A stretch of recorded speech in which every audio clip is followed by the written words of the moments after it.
Peace and blessings, y'all. In this corner boxing 24. Good evening. How's everyone doing today? Hope everybody doing pretty good. I'm doing pretty good on this side as always. God is great. God is good. And I definitely can't complain. So, this is fight week. Charlo, Canelo.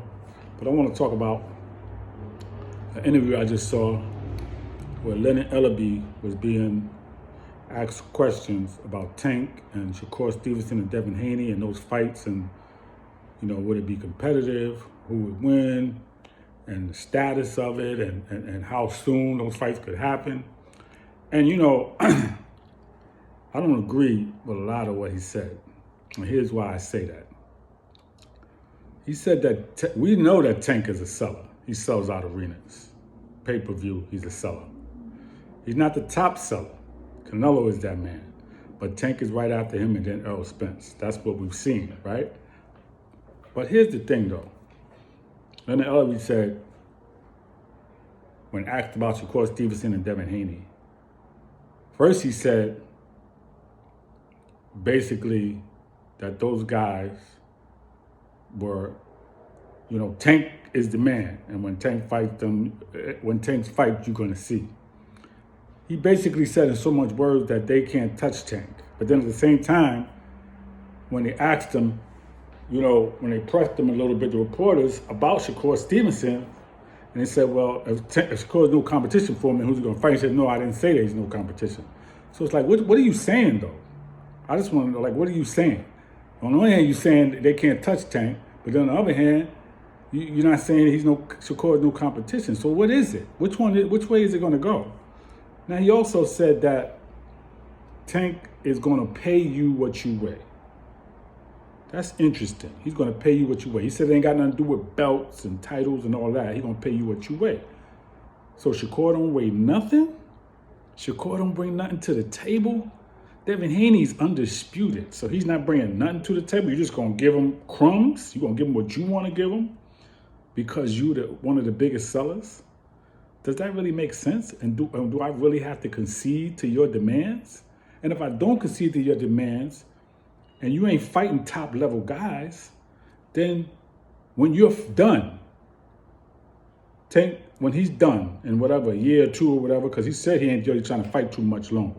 So when he's done and he makes his money and he got his business, then what happens now? How do you go down in history? We're going to look at your record and see who you fought. And if you don't fight these top guys, regardless of them being pay-per-view sellers or not, then your legacy is going to be questioned. It is what it is.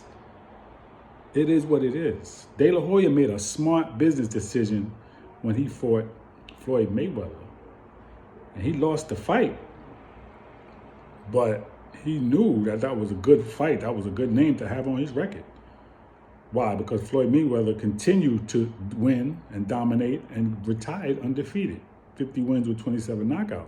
Floyd took his game to another level with promotion after De La Hoya, and he put himself in the position where he's able to help Tank do that too. But all I'm saying is, if you can't offer Tank a fight, and Tank is going to pay you what you weigh, then what do we have here? That means that if nobody's offering anybody a fight, then we don't have no fight. Then what do we have? You got to fight somebody. What did Leo Santa Cruz bring to the table when he fought Tank? He came from 118 pounds. That fight shouldn't have even happened.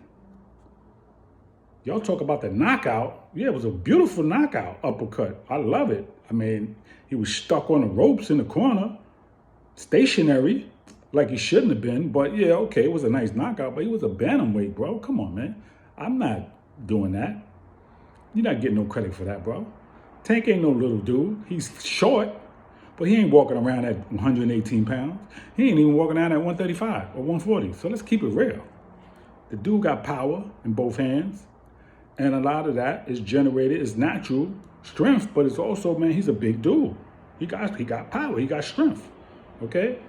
Now, if Shakur can't offer him nothing as a two-time champion, then nobody can. If Devin Haney can't offer him anything as an undisputed champion at 135, then nobody can. I mean, Who offers him more between those two? I don't know. Probably Devin Haney, being that he's undisputed. But then again, Shakur, again, is a two-time world champion, and he got better skill set, to me, than Devin Haney. And he gives him the loss. He will give, I feel like he'll give him that loss.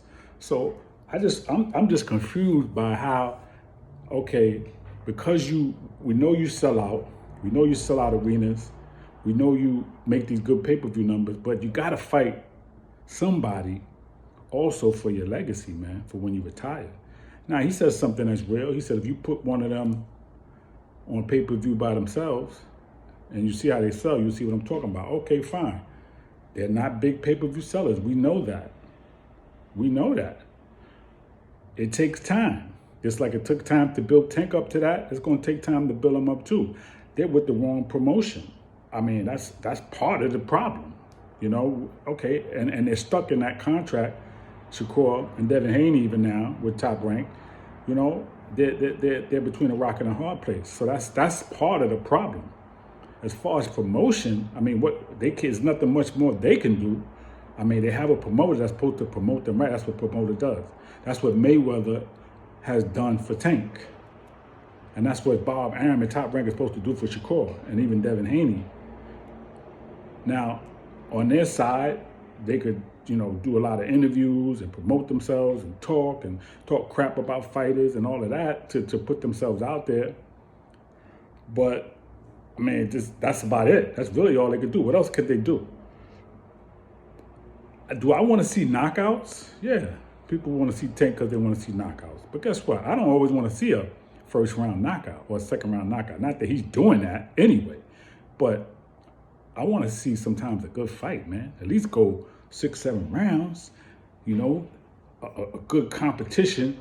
Even if the guy, the one that I'm going for, I want to see him go through a little bit of adversity where, you know what I'm saying, he could be tested and then he come through sometimes. Sometimes I want to just see him outbox the dude for 12 rounds. Sometimes I want to see 7 or 8 rounds and then maybe a stoppage. But I don't always want to see a first-round knockout. I don't always want to see a knockout. I like knockouts. But I want to see a fight too. That's what boxing is. Boxing is an art, man. It's not knockout. It's the sweet science. And the sweet science is not just knockouts. It's a combination of knockouts, combination of speed, combination of power, boxing, footwork, movements, the punches that you throw, jabs, hooks. I mean, it's a combination of things. So I'm just saying, for me, it's like a lot of cockiness going on. We know what Tank does. We know what he brings to the table. Shakur already conceded to that. He said, I can't offer Tank anything because he's a star. He would have to come to me and offer me something, and then we'd talk about it. We already know that. However, who's he going to fight?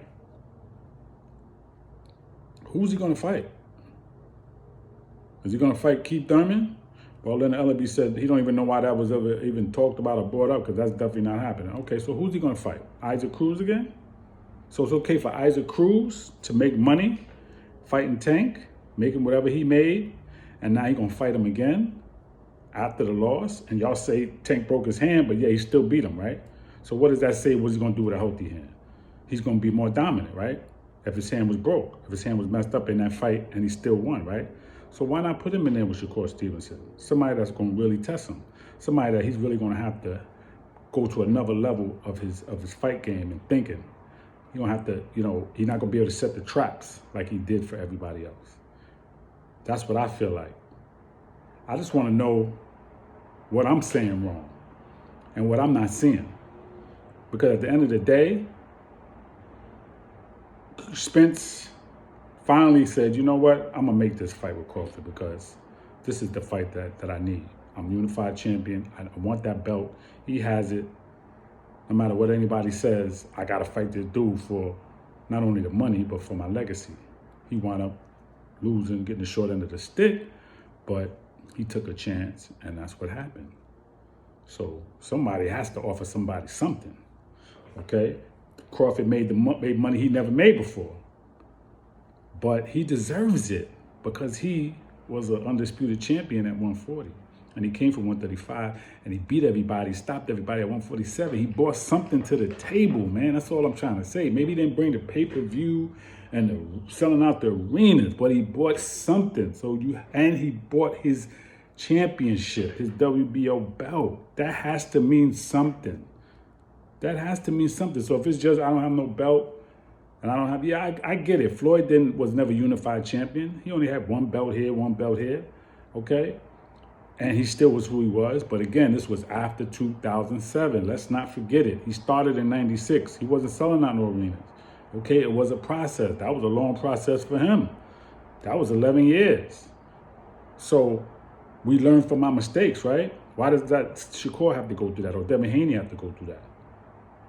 And the casual fans, y'all keep talking about these casual fans. Like, listen, man, they really don't know boxing. They just there because they with their friends that are into boxing. Or I'm casual. They don't even pay attention to it. They in the bar or wherever they are watching. They eating, they drinking. They ain't really paying attention to it until the knockout and they see it. Oh man, they look at the highlights. A lot of times they're not even paying attention.